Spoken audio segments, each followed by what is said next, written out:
यानंतरची बातमी अवकाळी पावसाविषयीची आहे। उत्तर महाराष्ट्रासह विदर्भ आणि मराठवाड्याला अवकाळी पाऊस आणि गारपिटीचा जबरदस्त फटका बसलाय। नाशिक, जळगाव, बुलढाण्यासह जालन्यामध्ये काल अवकाळी पाऊस आणि गारपीट झाली। यामुळे शेतकऱ्यांचं मोठं नुकसान झालंय।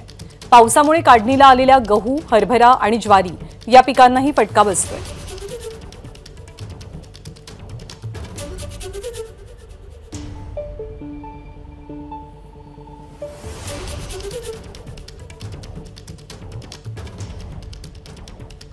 अवकाळी पावसामुळे आणि गारपिटीमुळे हातातोंडाशी आलेली पिकं खराब झाल्यानं शेतकरी सध्या चिंतेमध्ये आहेत।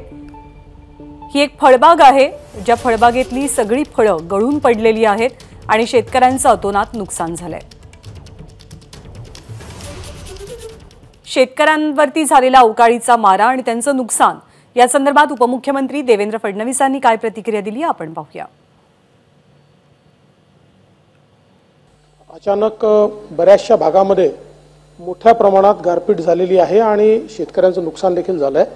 कालच माननीय मुख्यमंत्र्यांची चर्चा झाली आणि आपण आदेश दिलेले आहेत की त्या संदर्भात तात्काळ पंचनामे करावेत आणि जेवढं लवकरात लवकर मदत आपल्याला त्यांना देता येईल ती मदत आपण देऊ। आणि आपण जो उल्लेख केला की मागच्या मदतीकरता आपण पुरवणी मागणी घेतलीच आहे, त्यासोबत आपण आता धानाच्या बोनसचा जो विषय सांगितला त्याही संदर्भातला निर्णय करून त्याचे पैसे आता आपण देणं सुरू करतो। त्याची मागणी आपल्याकडे आलेली आहे, त्यामुळे निश्चितपणे तेही पैसे तात्काळ देण्यात येतील।